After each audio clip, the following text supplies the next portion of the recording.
Welcome to my channel. Child ఆర్టిస్ట్గా career ప్రారంభించిన తేజ సజ్జా జాంబిరెడ్డి సినిమాతో హీరోగా తెలుగు ఇండస్ట్రీకి అడుగుపెట్టాడు. జాంబిరెడ్డి తర్వాత పలు సినిమాలు చేసిన ఈ యంగ్ హీరోగా సరైన అవకాశం రాలేదు, సరైన గుర్తింపు రాలేదని చెప్పుకోవచ్చును.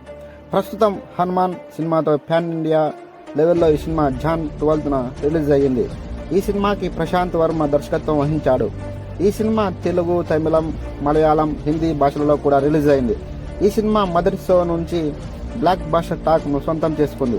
సినిమా చూసిన ప్రతి ఒక్కరూ మూవీ బాగుందని, ప్రశాంత్ వర్మ డైరెక్షన్ అలాగే బాగా తీశాడని చెప్పడం జరిగింది. ప్రశాంత్ వర్మకి మంచి పేరు రావడంతో కొందరు రాజమౌళితో కూడా పోల్చడం జరుగుతుంది.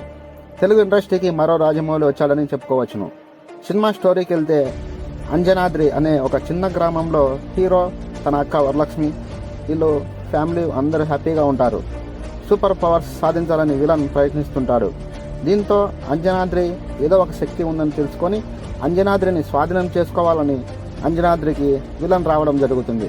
హనుమంతుని శక్తులు పొందిన హీరో ఆయనకి ఎలా వచ్చాయి, ఏ విధంగా వచ్చింది, ఈ శక్తి ఏ విధంగా సంపాదించాడు అని తెలుసుకోవాలని హీరో అంజనాద్రికి రావడం జరుగుతుంది.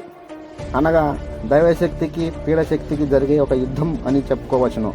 ఇవన్నీ తెలుసుకోవాలంటే సినిమాకి తప్పనిసరిగా మీరు కూడా వెళ్ళండి, సినిమాకు కూడా చూడండి, చాలా బాగుంది. ఒక చిన్న సినిమా హాలీవుడ్ రేంజ్లో ఉందని చెప్పవచ్చును. గెటప్ శ్రీనుకి తేజ సజ్జాకి మధ్య కామెడీ టైమింగ్స్ అదర్స్ అని చెప్పుకోవచ్చును. ముఖ్యంగా అక్కా తమ్ముడు తేజ, వరలక్ష్మి, శరత్ కుమార్ మధ్యలో సెంటిమెంట్ సీన్స్ కంటతడి పెట్టిస్తాయని ఖచ్చితంగా చెప్పగలను. సెకండ్ హాఫ్లో అయితే విజువల్ ఎఫెక్ట్ సినిమాకి నెక్స్ట్ లెవెల్ని తీసుకొని పోతుంది.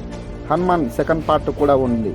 2025న సెకండ్ పార్ట్ రాబోతుంది అని ప్రశాంత్ వర్మ చెప్పడం జరిగింది. ఏది ఏమైనప్పటికీ సంక్రాంతి రేసులో హనుమాన్ సూపర్ హిట్ను సొంతం చేసుకున్నాడని చెప్పవచ్చును. ఈ సినిమా ఎంతమందికి నచ్చిందో కామెంట్ చేయండి.